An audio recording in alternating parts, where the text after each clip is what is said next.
find the tote book, and I would like to continue reading for you. So when we find the tote book, we'll continue the story. But for today, we're going to read The Tale of Three Trees. And we learned that this is a story that has been handed down for a long time. I'd never actually had heard it until my children. So here's the story. Once upon a mountaintop, three trees dreamed of what they wanted to become when they grew up. I want to hold treasures, the first tree said. I will be the most beautiful treasure chest in the whole world. I want to be a strong sailing ship, the second tree said. I will be the strongest ship in the world.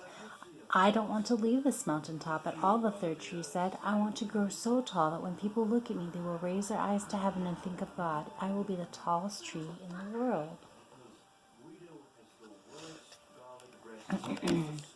One day, three woodcutters climbed the mountaintop with a swoop of the first man's axe. The first tree fell. How did it fail? Because they cut it down with the axe. With a swish of the second man's axe, the second tree fell. With a slash of the third man's axe, the third tree fell.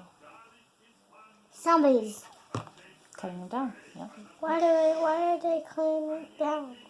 We're going to find out. The first tree rejoiced when the woodcutter brought him to a carpenter's shop. But the busy carpenter was not thinking about treasure chests. Instead, his work four hands fashioned the tree into a feed box for animals.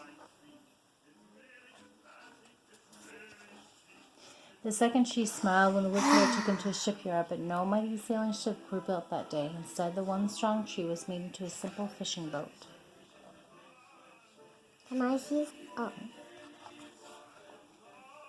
The third tree was confused when the woodcutter cut her into strong beams and laid her in the lumber yard. What happened? The once tall tree wondered. All I ever wanted to do was to point to God.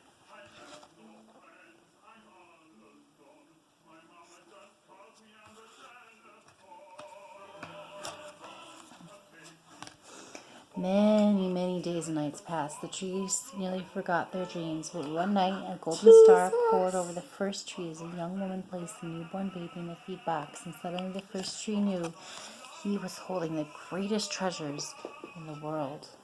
What was the greatest treasure? The baby Jesus.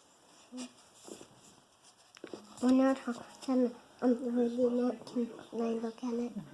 One evening, a tired traveler and his friends crowded into the old fishing boat when a storm arose. The second tree shuddered, but when the traveler stretched out his hand and said, "Peace," the storm stopped, and suddenly the second tree knew he was carrying the King of heaven and earth. Mom, what is that? A cross? That's their being in the boat. Just kind of drawn a little weird.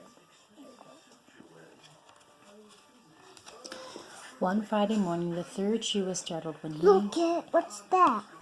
That is Jesus when he has to die on the cross. When her beams were yanked from the woodpile, she shivered when she was dragged through the angry crowd. She shuddered when soldiers nailed a man's hands to her. Mom, is he upside down? No, he's carrying it. She felt ugly and harsh and cruel. So, Mom, where is he on the cross? He gets nailed to it. That was just a picture of him carrying it through the streets. But one Sunday morning when the sun rose,